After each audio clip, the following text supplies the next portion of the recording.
দেখুন এটিকে বলে মোয়া মাছ, এই যেগুলোকে বলে মোয়া মাছ, ঠিক আছে। আর হচ্ছে অনেকে মলা মাছও বলে।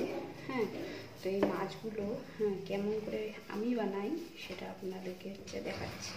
যেমন হচ্ছে প্রথমে পেঁয়াজগুলো দিয়ে দিলাম, পেঁয়াজগুলো দিয়ে দিলাম, তারপরে আলুগুলো দিয়ে দিলাম, তারপরে লঙ্কাগুলো দিয়ে দিলাম, তারপরে একটু দিয়ে দিলাম হলুদ গুঁড়ো দিয়ে, তারপরে একটু দিয়ে দিচ্ছি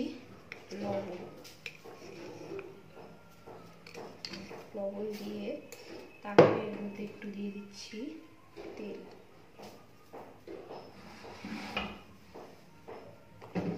তারপরে এর মধ্যে দিয়ে দিচ্ছি একটু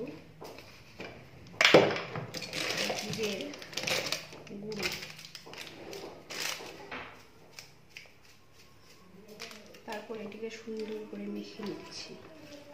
দেখুন বন্ধুরা, এই যে এরকমভাবে সুন্দর করে মিশিয়ে নিচ্ছি।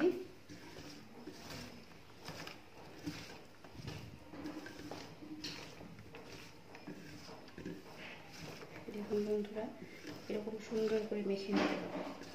মেখে নেওয়ার পর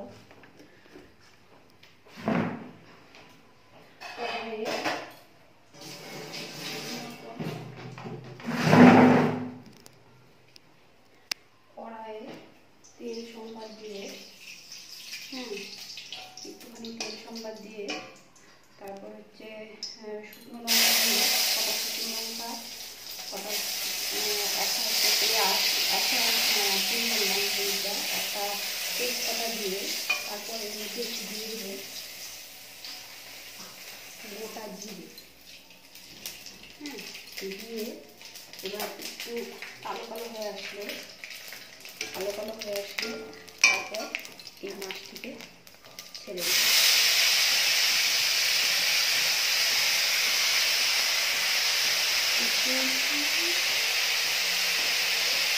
একটু জল দিয়ে দেবেন বন্ধুরা, জলটা হাতে একটু কমিয়ে দেবেন, এটা আস্তে আস্তে দিয়ে দেবে হাতে। দেখুন বন্ধুরা, আমার হচ্ছে মোয়া মাছের চচ্চড়ি একদম রেডি হয়ে গেছে।